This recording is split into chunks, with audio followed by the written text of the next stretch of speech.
Harlem had seen violence before, but this night was meant to be different. This night was designed to end a legend. Dutch Schultz, the ruthless Bronx bootlegger who believed fear was the only language power understood, had made a decision that would echo through underworld history. Bumpy Johnson had to die. Not tomorrow, not eventually, tonight. And Schultz didn't send a warning, he sent an army. 12 hardened gunmen were selected, men who had killed before, men who didn't hesitate, men who believed numbers guaranteed victory. Their orders were simple: walk into Harlem, find Bumpy Johnson, and make sure he never walked out. No negotiations, no mistakes. Dutch Schultz wanted a message written in blood. Harlem was supposed to wake up without its king. But what Schultz didn't understand, what no outsider ever fully grasped, was that Harlem was not just territory. It was loyal, it was alert, and it was prepared to die for Bumpy Johnson. As the 12 men entered the neighborhood, something felt wrong. Streets were quieter than usual, windows stayed dark, conversations stopped. Harlem had eyes everywhere. Bumpy Johnson was not a man you surprised. He was a man you approached carefully, or not at all. Gunfire erupted suddenly, violently, ripping through the silence like thunder. Shadows moved, bullets answered bullets. What was meant to be an execution turned into a massacre. One by one, Schultz's men fell, not just to gunfire, but to the reality that they had stepped into a world where they did not belong. By the time the smoke cleared, bodies lay scattered across the streets. 11 men never made it back. Only one survived, bloodied, shaken, alive for one reason only: to carry a message. When that lone survivor finally returned to Dutch Schultz, he didn't boast, he didn't explain strategy, he delivered a warning. A message so clear, so final, that even Schultz, one of the most feared men in New York, understood it instantly. This wasn't a victory, it was a declaration. Harlem had spoken, and Bumpy Johnson was still standing. The man who walked back to Dutch Schultz was not the same man who had left. He was pale, shaken, his clothes torn and stained with blood that was not entirely his own. Out of 12 men sent into Harlem with confidence and firepower, he alone returned, and even he looked like someone who had escaped death by permission, not by strength. Dutch Schultz expected details, excuses, maybe even a tactical breakdown. Instead, he received something far more unsettling: a message. The survivor spoke slowly, choosing his words carefully, as if repeating them incorrectly might bring Harlem's wrath down upon him again. He described how the streets had gone silent the moment they arrived, how windows closed, how strangers vanished, and how every step forward felt like walking into a trap already sprung.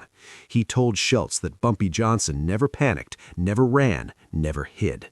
According to the survivor, Bumpy stood calm amid the chaos, a man fully aware that Harlem itself was his shield.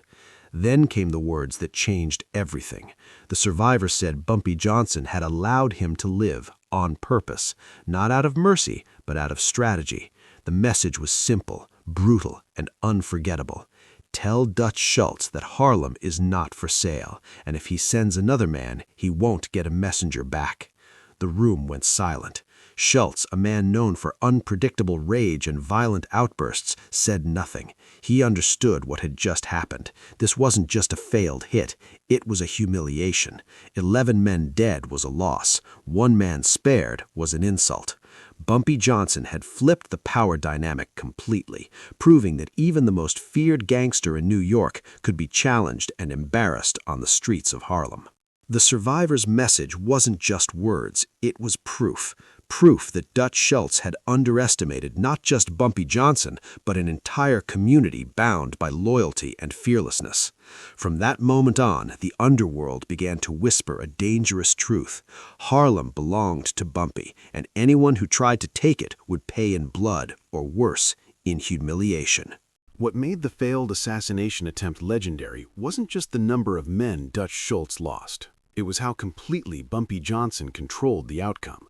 This was not luck, and it wasn't chaos, it was preparation. Bumpy had spent years weaving himself into the fabric of Harlem, building relationships that went far beyond crime. Shop owners, doormen, barbers, street vendors, everyone had ears and everyone had loyalty. The moment Dutch Schultz's men crossed into Harlem, word spread faster than gunfire. Bumpy was informed before the first weapon was drawn. Instead of fleeing, he positioned his men strategically, choosing locations that turned Harlem's narrow streets into deadly corridors. When the shooting started, it wasn't random, it was precise. Schultz's gunmen expected panic. Instead, they walked into coordination. Bumpy's people moved with discipline, striking from cover, cutting off escape routes, and isolating targets one by one. But the most important decision Bumpy made came at the end. When the last of Schultz's men was cornered, wounded, and terrified, Bumpy ordered his crew to stand down. He looked the man in the eye and made a choice that would echo through criminal history. He let him live. Not because the man deserved it, but because Dutch Schultz needed to hear what happened. Killing all 12 would have ended the problem temporarily. Letting one walk away turned the incident into a permanent warning. Bumpy understood power better than most men ever would. True dominance isn't just about killing, it's about controlling the narrative. By sparing one life, Bumpy ensured that Dutch Schultz would hear the story directly from a broken survivor, not through rumor or police reports. The message carried more weight because it was lived, not told. From that night forward, Bumpy Johnson was no longer just a Harlem boss, he was a symbol. A man who could be challenged but never surprised. A man who could be attacked but never overrun. And for Dutch Schultz, the lesson was clear. Violence alone could not conquer Harlem. Only respect or surrender could. For the first time in his criminal career, Dutch Schultz hesitated. This was a man who had built his reputation on brutality, unpredictability, and overwhelming force. He was feared not because he negotiated well, but because he crushed opposition before it could breathe. Yet the message delivered from Harlem didn't provoke rage, it provoked calculation. Schultz understood violence, but what Bumpy Johnson had demonstrated was something far more dangerous: control. Losing 11 men was costly, but losses could be replaced. What couldn't be replaced was reputation.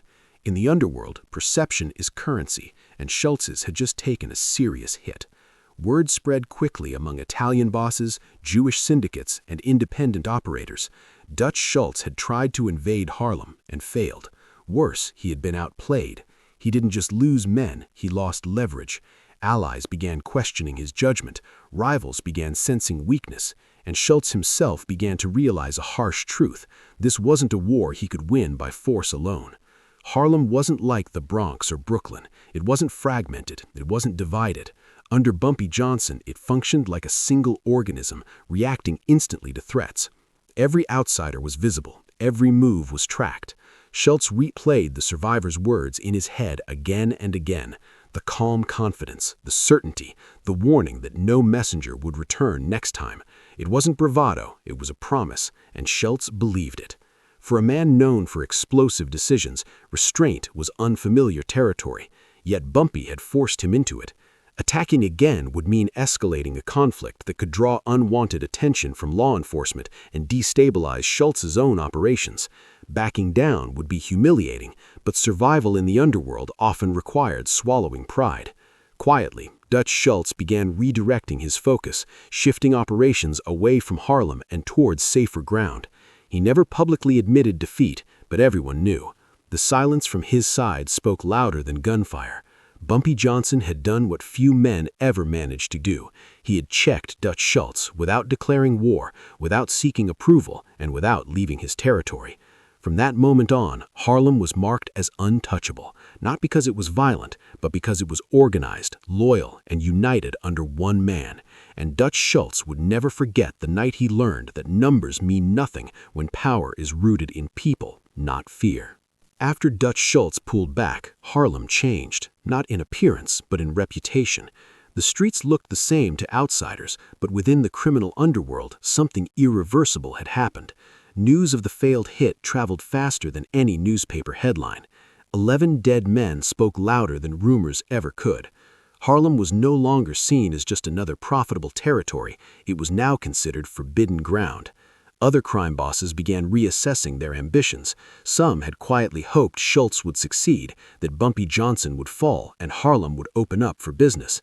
Instead, they watched in silence as the opposite happened. Bumpy's authority didn't just survive the attack, it hardened. Crews that had once been neutral now openly aligned with him. Independent operators sought protection rather than competition. Even rival gangs understood that challenging Bumpy meant challenging the entire neighborhood, not just a single man.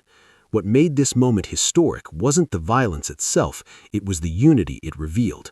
Harlem didn't fracture under pressure, it closed ranks. Bumpy Johnson had spent years building that loyalty, and the attack proved its value. He rewarded those who stood firm, protected those who remained loyal, and quietly removed anyone who showed hesitation. There was no celebration, no victory parade. Bumpy understood that real power doesn't need applause. Instead, he let the results speak.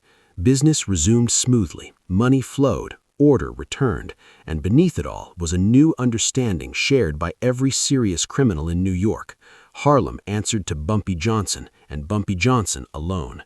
The attempted assassination had been meant to erase him. Instead, it immortalized him. From that point forward, his name carried a different weight. It wasn't just associated with intelligence or influence, it was associated with inevitability. If you moved against Bumpy, Harlem would move against you, and Harlem never missed. The lone survivor of Dutch Schultz's ambush carried more than just wounds and a story. He carried fear, the kind that seeps into your bones and never fully leaves. As he stumbled back into Schultz's office, he was pale, shaking, and silent for a long moment. The other men in the room expected him to explain the chaos, but what he delivered instead was a message that required no embellishment. He recounted the streets of Harlem like a war zone, but one in which every move of the attackers had been anticipated. Windows were shuttered before they arrived. Informants and loyalists had tracked their every step. Shots were returned with precision. Every attempt to corner Bumpy failed because he wasn't just a man, he was everywhere at once, or at least that's how it felt to the intruders. When the survivor finally delivered Schultz's warning, it was not a plea for mercy nor an excuse. It was a declaration of consequence. Bumpy Johnson is untouchable. Harlem is untouchable. If you send anyone else, you will not see them return. Schultz, for all his rage and ambition, sat in stunned silence. 11 men dead, 1 man spared, and a message that cut deeper than bullets ever could. In that room, fear replaced arrogance.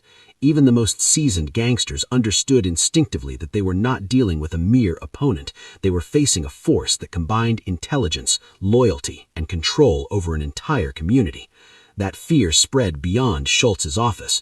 Word of the failed hit traveled fast through the city, whispered from informant to rival, from dockworker to bartender, until every corner of the criminal underworld knew that Harlem answered to Bumpy Johnson and Bumpy Johnson alone. The attempted assassination had been meant to erase him. Instead, it immortalized him. From that point forward, his name carried a different weight. It wasn't just associated with intelligence or influence, it was associated with inevitability. If you moved against Bumpy, Harlem would move against you, and Harlem never missed. Bumpy Johnson's brilliance wasn't just in survival, it was in strategy, in knowing exactly how to turn threats into tools and fear into respect. The failed assassination attempt by Dutch Schultz could have sparked chaos, infighting, or a violent escalation, but Bumpy did the opposite. He turned it into a lesson for the entire underworld. He understood that real power is as much psychological as it is physical. By allowing one survivor to return, he sent a message that was impossible to ignore. Harlem was untouchable, and any aggression would not only fail, it would backfire catastrophically. The streets, normally ruled by paranoia and shifting alliances, fell into an almost silent acknowledgement of his authority. Business continued uninterrupted. Crews that had been on the fence aligned quickly, and rivals hesitated before making any move. The brilliance was subtle. Bumpy didn't need to flaunt wealth, fire shots, or parade muscle. His control was invisible, but it was felt everywhere. Every man who tried to challenge him would pause, calculating whether a move against Harlem was worth the risk. Loyalty became currency, and fear became proof of respect. Bumpy's approach combined careful intelligence gathering with absolute decisiveness. Informants were placed strategically, allies were vetted ruthlessly, and contingencies were in place for every eventuality.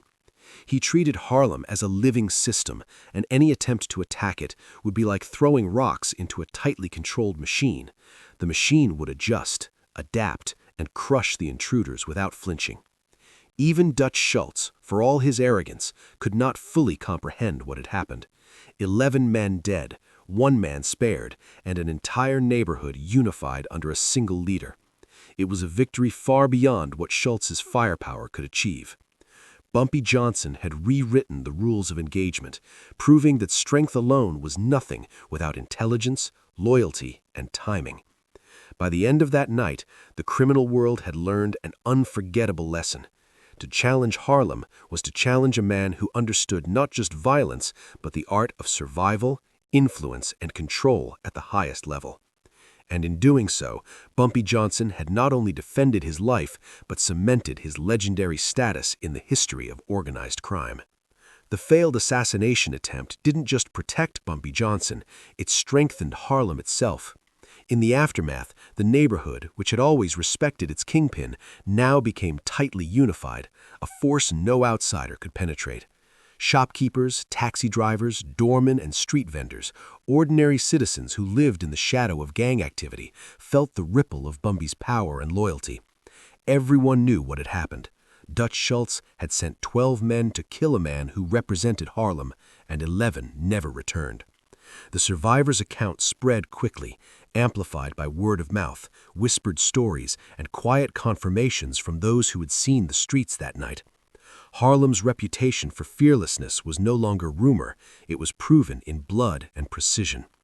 Criminal organizations from the Bronx, Brooklyn, and beyond began to reconsider their ambitions.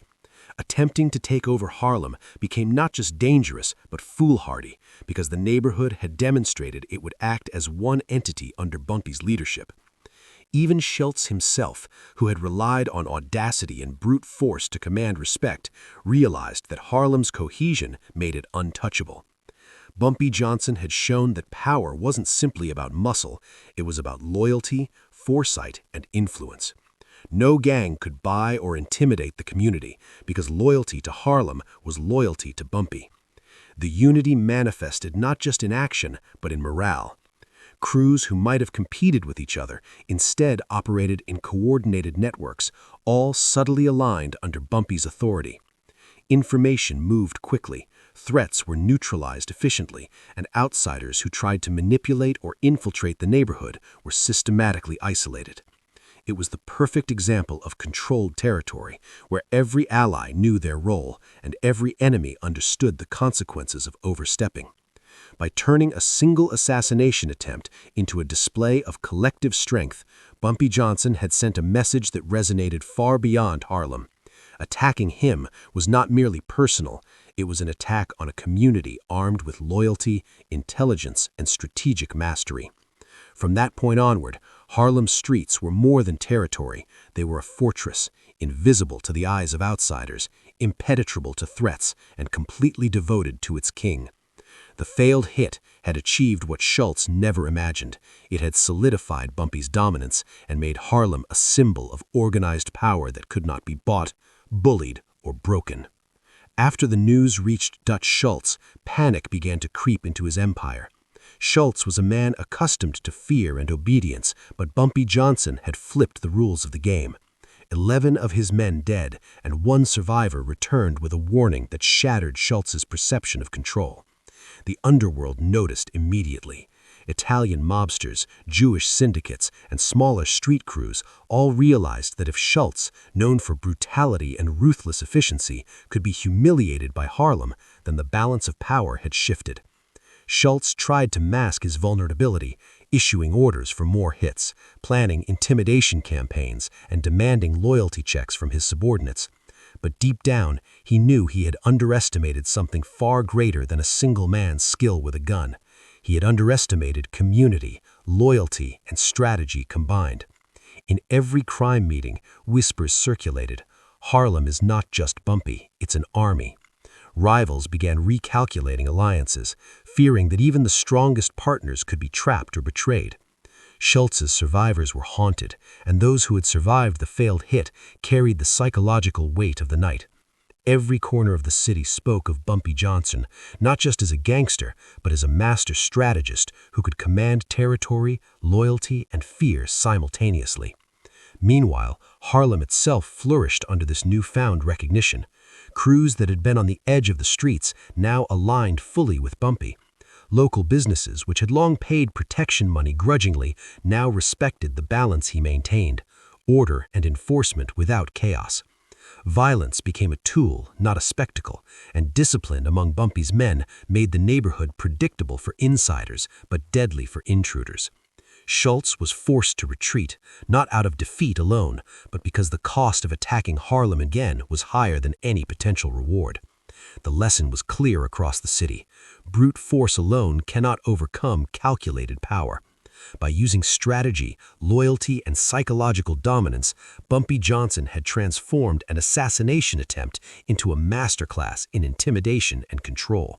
His reputation soared, and even those outside Harlem began to treat the neighborhood as invincible, a fortress ruled not only by bullets, but by intelligence, foresight, and an unbreakable bond between its king and the people he led. After the failed assassination attempt, Bumpy Johnson didn't just survive, he capitalized on it. While most gangsters would have reacted with immediate vengeance, Bumpy understood that true power comes from strategy, timing, and perception. He used the incident to tighten his control over Harlem, carefully rewarding loyalty and punishing hesitation. Dealers and street crews who had been wavering suddenly found themselves under a clear hierarchy, where roles were defined, communication was precise, and obedience was expected. Bumpy's network expanded quietly, integrating individuals who had proven themselves trustworthy during the attack and cutting out those who were unreliable. He also sent subtle warnings to other criminal organizations. Any challenge to Harlem would be met with coordinated precision, not blind violence. This approach not only solidified his dominance, but protected the neighborhood from unnecessary bloodshed. By turning the ambush into a strategic victory, Bumpy made an important statement. Harlem was not just his territory, it was a fortress, and he was both king and general.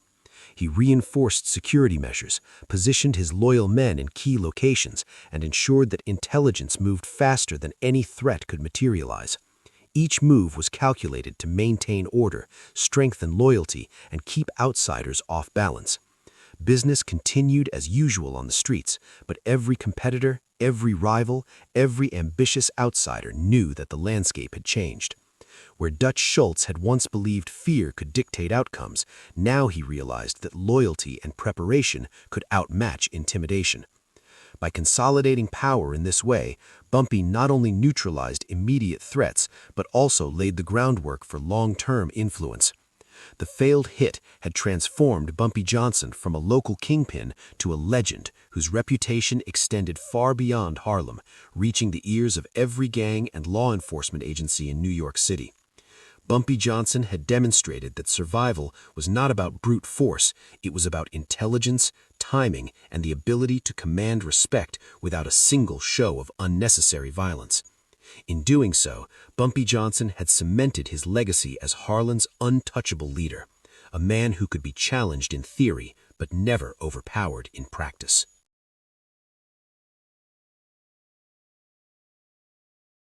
The failed assassination attempt on Bumpy Johnson did more than protect a single man. It reshaped the criminal landscape of New York City. Word of Dutch Schultz's failure traveled quickly, whispered in back rooms, speakeasies, and gambling dens. Even gangsters who had no connection to Harlem began to understand that attempting to challenge Bumpy was foolhardy. His reputation now preceded him, not just as a kingpin, but as a strategist, a man who could anticipate threats and turn them into opportunities. Schultz, humiliated and cautious, became more hesitant in his operations, and his allies began to question his judgment. Rivals who had once viewed Harlem as just another market now approached it with trepidation. The streets of Harlem themselves became a model for organized power. Bumpy Johnson had demonstrated that an underworld empire could thrive not through reckless violence, but through loyalty, intelligence, and precise execution. Local crews, seeing how efficiently the ambush had been neutralized, aligned themselves with him, creating networks that were both invisible and formidable. Law enforcement, too, took notice. Agents realized that Harlem's criminal operations were unlike other neighborhoods. They were disciplined, coordinated, and resilient. Yet even they struggled to penetrate the layers of loyalty and planning Bumpy had built. What made this ripple effect most profound was the psychological shift. For years, the perception of power in the underworld had been tied to fear and brutality. Bumpy Johnson had shown that perception could be redefined. One man, commanding loyalty, discipline, and intelligence, could render even the most feared enemies hesitant. Dutch Schultz's failure became a case study for anyone in the criminal world. Brute force alone could not take Harlem. The neighborhood had become a symbol of controlled chaos and organized might, a place where intelligence was the deadliest weapon and loyalty was the strongest shield. Bumpy's handling of the assassination attempt created a ripple that extended far beyond that single night. It influenced how gangsters thought about territory, alliances, and threats. Competitors recalculated every move, law enforcement adjusted their strategies, and Harlem's residents quietly reinforced their allegiance to a man who had shown that true power combines brains, courage, and loyalty. In a city driven by crime and ambition, Bumpy Johnson had become untouchable, not just through fear, but through sheer strategic brilliance that left the underworld scrambling to adapt to a new reality. By the time the dust settled, Bumpy Johnson's legend had grown beyond the borders of Harlem, beyond the whispers in criminal dens, and into the lore of all New York City. The failed attempt by Dutch Schultz was no longer just a story of survival. It had become the defining moment of his reign. Harlem itself had been transformed from a neighborhood into a fortress, where every street, every corner, and every resident played a part in defending its king. Bumpy had proven that true power does not come from the barrel of a gun alone, but from loyalty, intelligence, and strategic control. Dutch Schultz's audacity had inadvertently highlighted Bumpy's genius. While Schultz relied on fear, brute force, and intimidation, Bumpy relied on planning, influence, and precision. He had taken an attack meant to kill him and turned it into a demonstration of invincibility. Rivals, law enforcement, and even potential allies were forced to recognize that Harlem, under Bumpy Johnson, operated on a level no one could easily challenge. He didn't need to parade his power. It was evident in the streets, in the loyalty of his people, and in the very fear that followed any outsider who dared test him. His empire wasn't built on chaos. It was built on structure, foresight, and absolute command of information and loyalty. Even decades later, historians, writers, and filmmakers would reference that night as a pivotal moment in organized crime history. The streets had spoken through bullets and whispers. Harlem belonged to Bumpy Johnson. Dutch Schultz's defeat became a cautionary tale, illustrating that intelligence could outmaneuver power, that loyalty could outlast violence, and that preparation could turn even a deadly ambush into a triumph. Bumpy's handling of the assassination attempt solidified his place, not just as a gangster, but as a strategic mastermind, someone whose influence extended far beyond the immediate moment. Harlem thrived under his control, not just because of fear, but because of respect and coordination, creating an empire that was as invisible as it was unstoppable. The streets remembered the lesson. Numbers mean nothing when the strategy is flawless, and no amount of firepower could topple a man who had made loyalty, intelligence, and foresight the true weapons of his rule. Bumpy Johnson's legend endured long after the guns fell silent, proving that real power is measured by control, not chaos, by strategy, not speed, and by vision, not violence. Harlem would forever be remembered as the place where Dutch Schultz failed, and Bumpy Johnson proved that one man, guided by intelligence and loyalty, could command a neighborhood, a city, and the very story of power itself.